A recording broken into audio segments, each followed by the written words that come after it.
Listen closely to the wind, and perhaps you'll hear whispers. Long pause. Whispering. Guilty or not? That's the story. Strange, dark, and mysterious. The kind that makes you question every verdict, every shadow. Body found inside of a sealed room. It was a cold, gray morning in the heart of rural Devon, England. The kind of morning where the mist hangs heavy in the air and the old stone cottages seem to disappear into the landscape. Detective Inspector Michael Thorne, a seasoned copper with a weary look in his eyes, stood before a crumbling estate known as Blackwood Manor. It had been abandoned for decades, a local legend shrouded in whispers of a tragic past. A few days earlier, a team of property developers had started to clear the grounds, aiming to turn the derelict manor into a luxury hotel. That's when they found it. Tucked away in the east wing, behind a thick plaster wall that had been sealed up for what looked like a century, was a small, windowless room. The door, a heavy oak monstrosity, had been bricked over from the inside. When the workers finally broke through, they were met with a scene that chilled them to the bone. Inside the room, propped up in a chair, was a perfectly preserved skeleton. A single, tarnished silver locket lay on its chest. The room was strangely pristine, completely devoid of dust, as if time had simply forgotten it. Thorne, along with his partner, Constable Emily Carter, arrived on the scene. The air in the sealed room was heavy and still, carrying a strange, sweet scent like dried flowers. Emily, a young officer with an eager mind, took detailed notes as Thorne surveyed the scene. There were no signs of a struggle, no scattered belongings, just the skeleton in the chair, a bizarrely serene final resting place. The locket contained a miniature portrait of a young woman with a kind smile. The manor's history was a puzzle. Local records confirmed it had belonged to a wealthy but reclusive family, the Ashworths, in the late 1800s. The family had vanished without a trace one winter, leaving the house and all its contents exactly as they were. The mystery had become a permanent part of local folklore. As the forensic team meticulously documented the scene, Emily discovered something strange. On the floor, near the chair, were a series of faint scratch marks. They weren't random. They formed a pattern, a series of complex symbols that didn't resemble any known language. Thorne, though skeptical, had a local historian examine the drawings. The historian was baffled, claiming the symbols bore no resemblance to anything he had ever seen. The case went cold. The body was identified as the eldest son of the Ashworth family, a man named Arthur. His cause of death was ruled a mystery. But Thorne couldn't shake the feeling that something was deeply wrong with the scene. The sealed room, the serene skeleton, the inexplicable symbols, it didn't add up. A few weeks later, Thorne found himself back at Blackwood Manor. The developers had abandoned the project, unnerved by the discovery. He walked the desolate halls, the floorboards groaning under his weight, the cold seeping into his bones. He returned to the sealed room, now just an empty space in the wall. The scratch marks were gone, plastered over by the builders, but as he stood there, a faint, metallic clinking sound echoed from the far corner of the room. He followed the sound, his flashlight beam dancing over the walls. He found it, a hidden compartment in the stone barely bigger than his hand. Inside, wrapped in an oily cloth, was a small, ornate key. It was the same design as the locket found on the body. A key to what? The only other thing he found in the compartment was a small, leather-bound journal. The pages were yellowed and brittle, filled with frantic, looping handwriting. It was Arthur's diary. The journal described a secret, ritualistic society the family was part of, a society that believed in communing with entities from another dimension. Arthur's final entry was chilling. It described how his family, one by one, had ascended, leaving behind empty husks. He had locked himself in the room, terrified, hoping to escape the same fate. The last line of the entry read, "The key will open the way to them." Thorne never found out what the key unlocked or what happened to the rest of the Ashworth family. But he knew in his gut that the man in the sealed room wasn't the last victim. Somewhere in the world, that strange, unsettling ritual was still being performed, and the key was the only thing that could lead to the truth. All right, everyone. So there's a story, and it's a strange, dark, and mysterious one. The kind that, when you hear it, you can't help but feel a little shiver run down your spine, even if you don't believe in the supernatural. And the story starts with three friends who, on a whim, they decided to go caving in a place they absolutely should not have. Before we begin, tell me, where are you listening from and what time is it there? Now, the year was 2011, and the location was a remote part of the Yorkshire Dales in the north of England. The Dales, if you've ever been there, are known for their rugged beauty. Rolling hills, dry stone walls, and deep ancient caves carved out by millennia of water. But some of these caves have a reputation. What a reputation for being cursed, or haunted, or both, depending on who you ask. Our three friends were named Alex, David, and Ben. They were all in their early 20s, and they'd known each other since secondary school. They were on a weekend trip, a lad's holiday, looking for a bit of an adventure. They weren't experienced cavers, not by a long shot. They had a couple of headlamps, some rope, and a map they'd printed off the internet. It was a classic case of youthful arrogance, thinking they were invincible. The cave they chose was called the Whispering Maw. The name alone should have been a red flag, but they just thought it sounded cool. Local legend had it that the cave was an old Viking burial site, and that the spirits of the dead could be heard whispering on the wind that blew through the narrow passages. Of course, Alex, David, and Ben dismissed it as just a silly old wives' tale. They set off on a brisk Saturday morning in late October. The air was crisp, and the sky was a pale, watery blue.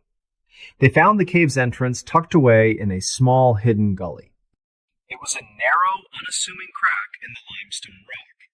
As they got closer, they could feel a cold draft coming from within, carrying with it the damp smell of earth and stone. It was strangely quiet there. No birds, no wind, nothing but the sound of their own footsteps. At about 10:15 in the morning, they took a deep breath, and they went inside. For the first 100 feet or so, it was just what they expected. A tight squeeze, a low ceiling. They had to crawl on their hands and knees. Then the passage opened up into a large cathedral-like chamber. It was absolutely massive. Their headlamps, even on full power, couldn't reach the far corners of the room.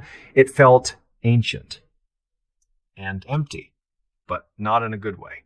They decided to keep going. They saw a narrow passage at the far side of the chamber, just wide enough for one person to squeeze through.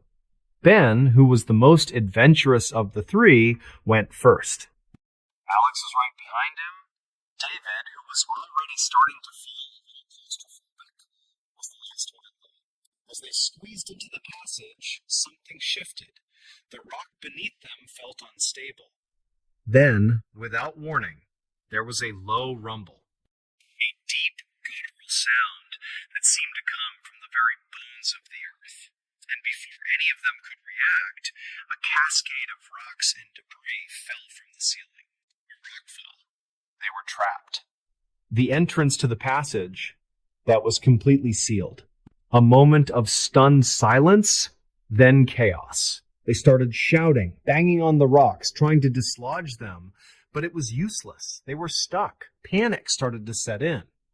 David especially began hyperventilating, his breathing ragged in the confined space.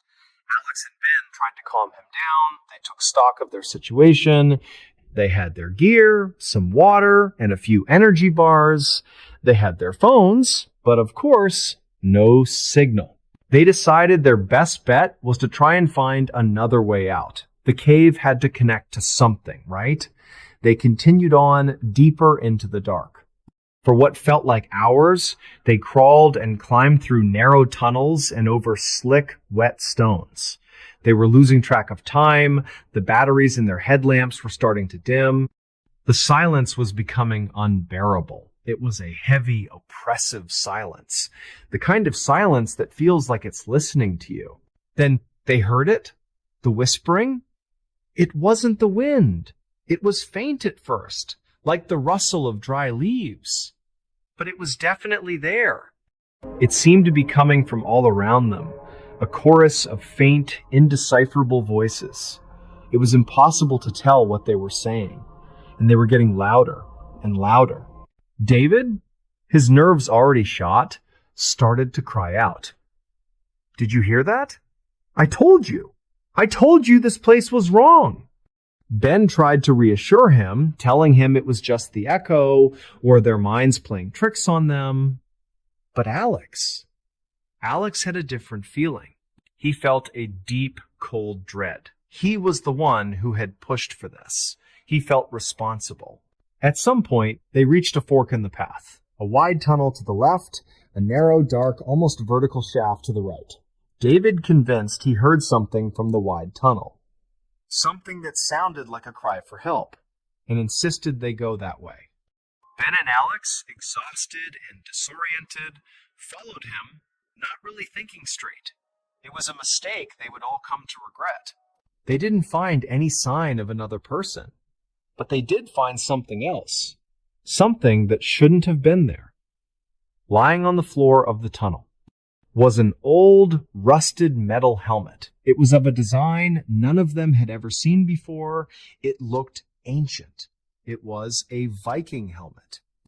And just beyond it, carved into the stone, was a series of strange runic symbols. And then, from the helmet, the whispering came again. Only this time, it wasn't indecipherable. They could make out a single word, repeated over and over again in a faint, dry whisper.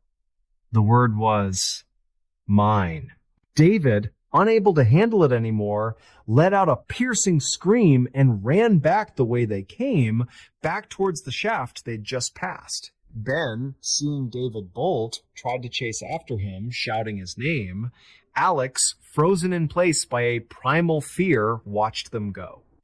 He was rooted to the spot by the sound of that terrible dry whisper. Mine, mine, mine. He doesn't know how long he stood there. It felt like an eternity. He finally came to his senses and tried to follow them. He got to the junction where the two paths split. David and Ben were gone. He shouted for them, but all he heard in return was his own voice echoing, and that whispering, getting closer. He had to make a choice. He could either go down the path David and Ben took, or he could take the other way. He chose the latter. He had no idea where it led. He just knew he couldn't go back to that whisper. He scrambled down the tight vertical shaft, scraping his hands and knees. The passage was so narrow he could barely breathe, but he kept going. He had to. He had to get out. He doesn't remember much of what happened after that. He was running on pure adrenaline and terror. He just kept going for hours. And then, suddenly, he saw it.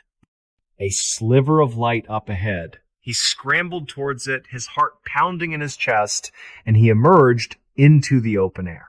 The sun was setting. It was a Sunday evening. He had been in the cave for over 30 hours. He was half dead from exhaustion and dehydration. He made his way back to their car, which was still parked by the side of the road. He got in, started it, and drove straight to the nearest police station. He was in a state of complete shock. He told them everything. About David, about Ben, about the whispering, about the Viking helmet. The police organized a massive search and rescue operation. They went back to the cave. They went in with proper caving gear, but they didn't find them. They found the rockfall. They found the junction. They went down the path Alex had taken, and they found the path David and Ben had taken. They went down both. They searched for days, and they found nothing. No sign of David, no sign of Ben, no bodies, no gear, nothing. It was as if the earth had simply swallowed them up. To this day, they are still listed as missing persons. Their case remains unsolved. And Alex, the only survivor, he never goes near a cave or a whisper. He lives with the knowledge that he's the last person to have seen his two best friends alive. He knows what he heard, and he knows that some places are meant to be left alone. Because sometimes, when you go looking for an adventure, a strange, dark, and mysterious one finds you. Family discovers a secret room under house. In the quiet, rolling hills of rural Yorkshire, England, where ancient stone houses stand like silent guardians against the relentless North Sea winds, lived a family named the Harrisons. John Harrison, a sturdy mechanic in his mid-40s with calloused hands from years of fixing engines, had always dreamed of a peaceful life away from the bustling streets of Manchester. His wife, Eleanor, a gentle schoolteacher with a warm smile and a love for old books, shared that dream. Together with their two children, 10-year-old Thomas, a curious boy who collected rocks and insects, and 8-year-old Amelia, who feared the dark but loved bedtime stories, they had saved every penny to buy an old Victorian farmhouse on the outskirts of a small village called Whitby Hollow. It was a crisp autumn evening when they first moved in. The air carried the scent of damp earth and fallen leaves, and a light fog rolled in from the moors, wrapping the house in a misty embrace. The sun had dipped below the horizon, leaving the sky a bruised purple, and the family unloaded boxes under the glow of a single porch light that flickered like it was unsure of its own existence. John wiped sweat from his brow, pausing to look at the house's weathered facade. "This place has character," he said, his voice echoing slightly in the empty yard. Eleanor nodded, though a shiver ran down her spine, not from the cold, but from something unspoken in the air. As night fell deeper, the family settled into the creaky living room. The fireplace crackled softly, casting dancing shadows on the walls adorned with faded wallpaper. Thomas and Amelia played with their toys on the rug, giggling intermittently, while Eleanor prepared a simple dinner of stew and bread. But then, a sound interrupted the calm. It was faint at first, a low thump, like something heavy shifting below the floorboards. John cocked his head, listening. "Probably just the house settling," he muttered, though his eyes darted to the floor. Eleanor paused, her spoon hovering mid-stir. The children froze, their laughter dying away. Over the next few days, the sounds grew more insistent. They came mostly at night, when the wind howled through the eaves and rain pattered against the windows like impatient fingers. Thump, thump, sometimes accompanied by a scratching noise as if nails were dragging across wood. John dismissed it as rats or perhaps the old plumbing, but Eleanor couldn't shake the unease. She would lie awake in their upstairs bedroom, staring at the ceiling, her heart pounding in rhythm with the disturbances below. One particularly stormy night, with thunder rumbling like distant artillery, Amelia woke up screaming. "There's something under my bed!" she cried, tears streaming down her face. John rushed in, flashlight in hand, and checked beneath the frame, nothing but dust bunnies. But as he knelt there, he heard it too, a muffled groan from deeper within the house. Determined to put an end to the mystery, John decided to investigate the basement the following morning. The entrance was a narrow door at the back of the kitchen, hidden behind a pantry shelf that they had only just cleared. The air that wafted up when he opened it was musty and cold, laced with the metallic tang of rust. "Stay up here," he told the family, his voice firm but edged with caution. Eleanor watched from the top of the stairs, holding Amelia's hand tightly, while Thomas peered over her shoulder, his eyes wide with excitement. The basement stairs creaked under John's weight, each step descending into thicker darkness. He flicked on his flashlight, the beam cutting through the gloom like a knife. Cobwebs draped from the rafters, and boxes of forgotten belongings from previous owners cluttered the dirt floor. Old furniture loomed in the shadows, a broken rocking chair, a rusted bicycle frame, shelves lined with jars of preserved fruits long turned to mold. The thumping sounds had seemed to originate from here, but now all was silent, save for the drip of water from a leaky pipe. John moved deeper, his boots scuffing against the uneven ground. He swept the light around, noticing irregularities in the wall's patches where the stone seemed newer, as if repairs had been hastily made. Then, in the far corner, behind a stack of crumbling crates, he spotted something odd. A seam in the floor, barely visible under layers of dust. Kneeling down, he brushed it away, revealing the outline of a trapdoor. His breath caught in his throat.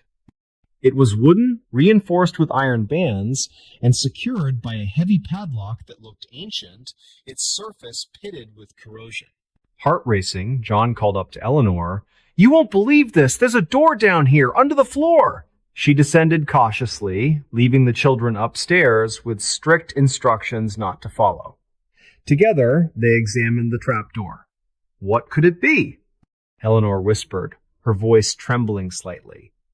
John fetched his tools from the garage, a crowbar and bolt cutters, and after some effort, snapped the lock. The metal gave way with a sharp crack that echoed through the basement. Slowly, they lifted the trapdoor, hinges groaning in protest. A rush of stale air escaped, carrying a foul odor like decay mixed with something chemical, sharp and unnatural. Below was a narrow ladder leading into a small chamber, no more than 10 feet square. John went first, flashlight clenched between his teeth.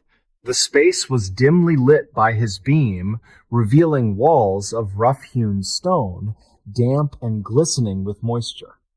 In the center sat a wooden chest, its lid ajar, surrounded by scattered papers and what looked like old photographs. As Eleanor joined him, they approached the chest warily. Inside were bundles of letters, yellowed with age, tied with frayed ribbons. John picked one up, unfolding it carefully. The handwriting was elegant but frantic, detailing stories of a previous owner, a reclusive widow named Margaret Voss, who had lived in the house decades ago. The letter spoke of her husband's disappearance, whispers of foul play in the village, and her growing paranoia about eyes watching from below. But that wasn't the worst of it. Deeper in the chest, they found a journal. Its pages were filled with entries describing nightmares, visions of shadowy figures lurking in the house. Margaret wrote of discovering the secret room herself, claiming it was built during darker times, perhaps as a hiding place during wartime raids, but repurposed for something sinister. She mentioned hearing voices, pleading cries that echoed up from the earth. One entry chilled them to the bone. "They are not gone. They wait in the walls, in the soil beneath. I sealed it, but the seal weakens." As they read, a sudden chill swept through the room, and the flashlight flickered. Eleanor gasped, clutching John's arm. "Did you feel that?" she asked, her voice barely above a whisper.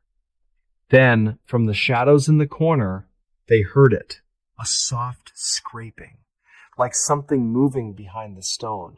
John shone the light there, revealing a loose panel in the wall. With trembling hands, he pried it open. Behind it was a narrow alcove, and inside, of human remains. Skeletal fragments, wrapped in tattered cloth, with a skull staring back at them, its empty sockets seeming to hold a silent scream. Scattered around were personal items, a locket with a faded portrait of a young woman, a pocket watch stopped at midnight, and scraps of clothing stained with what looked like long-dried blood. Panic set in. Eleanor stifled a scream, backing away.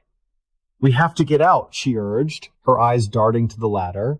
But as John turned to follow, the trapdoor above slammed shut with a thunderous bang. The room plunged into darkness, the flashlight dying completely, They fumbled blindly, pounding on the wood, shouting for the children. Upstairs, Thomas and Amelia heard the cries, but the kitchen door had mysteriously locked itself. In the suffocating blackness below, John and Eleanor huddled together, their breaths ragged.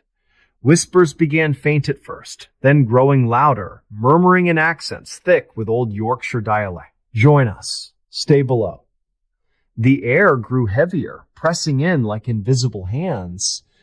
John clawed at the trapdoor, splinters digging into his fingers, while Eleanor prayed silently, tears streaming. Hours seemed to pass in that eternal dark, though it might have been minutes. Finally, with a surge of adrenaline, John rammed his shoulder against the door and it burst open. They scrambled up, gasping for air, into the kitchen where the children waited. Terrified, the family fled the house that night, piling into their car and driving to the nearest inn in the village. The local police investigated the next day, confirming the remains belonged to victims of a long-forgotten serial offender who had used the house as a lair, burying bodies in hidden chambers. The Harrisons never returned. The farmhouse stands empty now, its secret room resealed, but villagers whisper that on stormy nights, thumps still echo from below, waiting for the next family to discover what lies hidden in the earth. But wait, there's more to this tale, because what the police didn't reveal, and what John later confided to a few close friends, was a final discovery in the journal. Margaret Voss hadn't just found the room, she had added to it. Driven mad by grief, she had lured wanderers from the moors, trapping them below to keep her company. The whispers weren't ghosts, they were echoes of her victims, imprinted in the stone.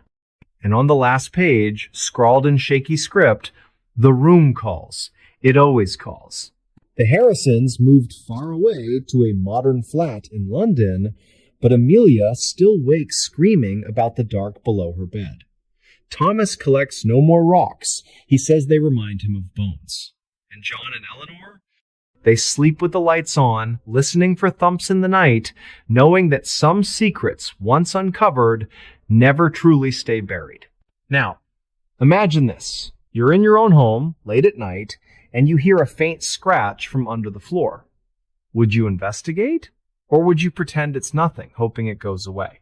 Because sometimes the strange, dark, and mysterious isn't out there in the world, it's right beneath your feet, waiting to be found. Let me tell you about another layer to this horror.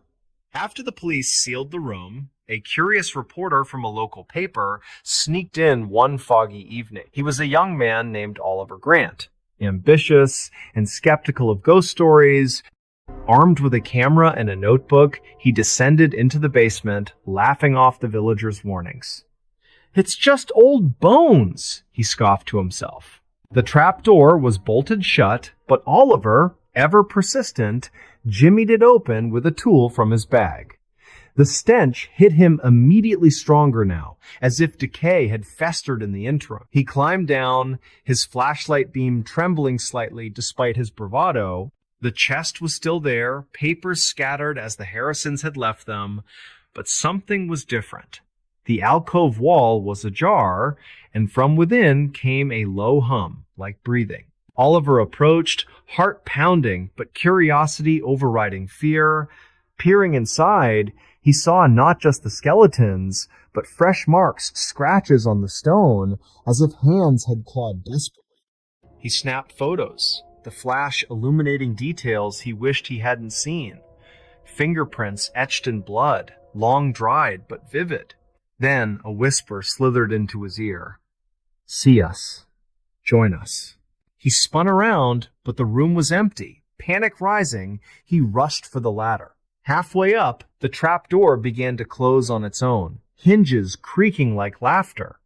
Oliver lunged, forcing his way out just as it slammed, catching his ankle with a crunch. He limped to his car, drove straight to the hospital, and never published his story. Instead, he quit journalism, moved to Scotland, and now warns anyone who asks. Some rooms are meant to stay secret. They hold more than history. They hold hunger. Back to the Harrisons. Months after fleeing, John received an anonymous letter in the mail. It was postmarked from Whitby Hollow, the envelope yellowed like the journal pages. Inside, a single sentence: "The room misses you." He burned it immediately.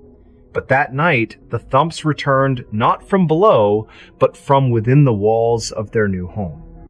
Eleanor heard them too, and the children drew pictures of dark figures lurking in hidden spaces.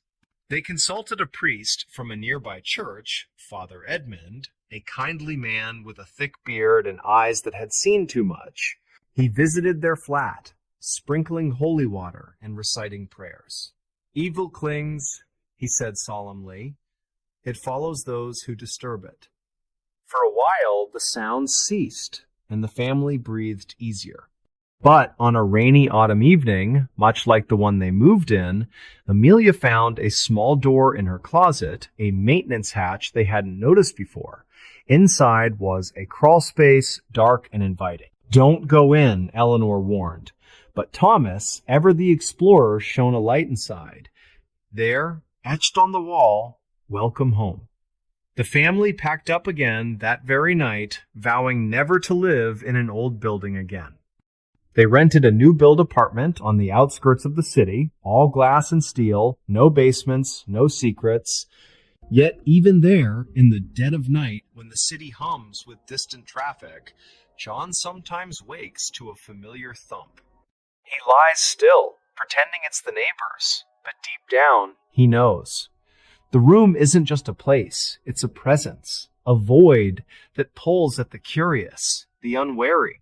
And in the quiet hills of Yorkshire, the farmhouse waits, its foundation whispering to the wind, ready for the next souls to uncover what should remain hidden. If you've ever renovated an old house or heard an unexplained noise in your own home, think twice before digging deeper.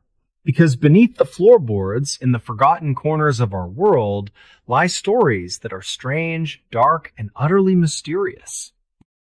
Stories like the Harrisons, where a simple discovery turns a dream home into a nightmare that follows you forever. To add one final twist. Years later, no specific years, but suffice it to say, time passed, a developer bought the property, intending to tear it down for new housing. During demolition, workers uncovered not one, but 3 secret rooms branching off the original. Each held remnants of lives cut short. Diaries, trinkets, bones. The project halted, the site declared cursed by locals.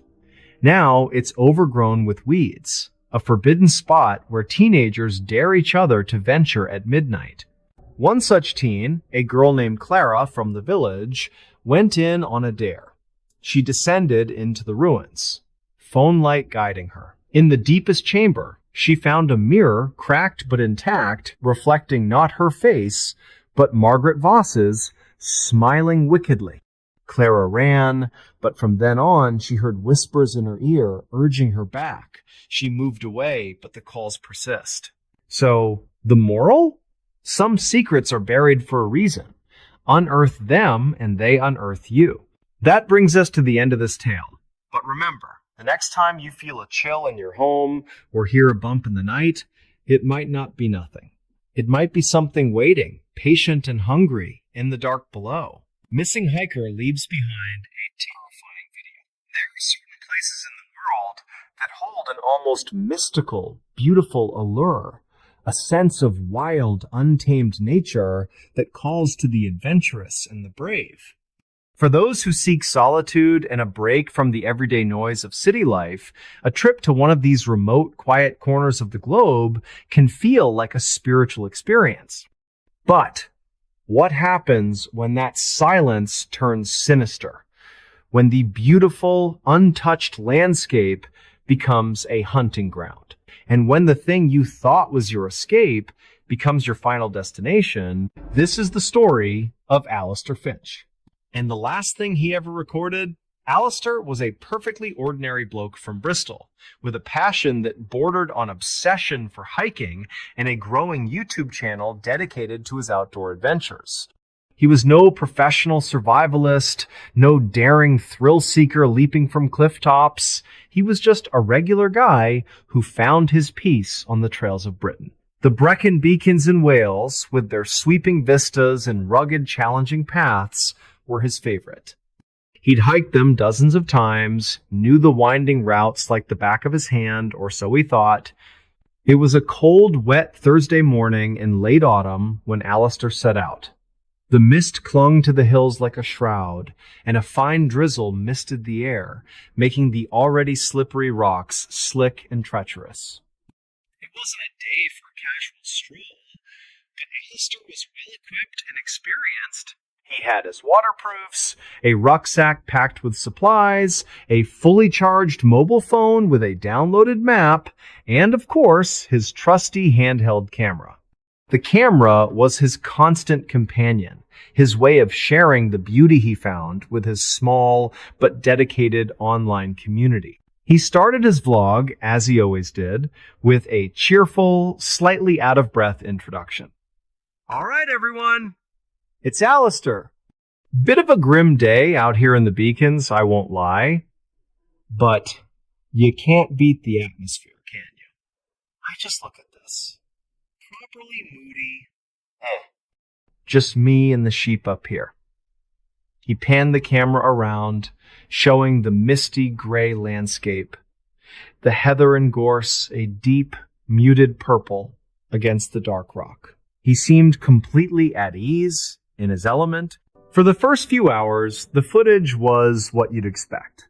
Alistair clambering over rocks, stopping to admire a small waterfall, talking about the history of the area. He was doing what he loved. But then, the atmosphere of the video began to shift. It was subtle at first. He'd stop talking for a moment, his head tilting slightly as if listening. He'd glance into the distance, his brow furrowed. "Did you hear that?" he'd mutter, his voice barely a whisper. Sounded like a whistle. He's right just a bit strange, is all. No one else around here for miles. He'd shake his head and laugh it off, blaming it on the wind or his own imagination. But the cheerful mood was gone, replaced by a cautious, watchful silence. The camera would remain focused on his face for long moments as he just listened. He came to a spot he didn't recognize. It was an old, dilapidated stone wall, half buried in the earth, leading off the main path. A path he was sure he'd been on before. He pulled out his phone, checking his GPS. "That's odd," he said to the camera. "GPS says, I'm still on the path. But this doesn't look right. Maybe the map needs to resync." He took a deep breath and, with a shrug of his shoulders, decided to follow the faint trail alongside the wall, just to see where it went. And that was when things took a turn for the horrifying. The footage from this point forward was frantic, jumpy, and filled with a growing sense of dread.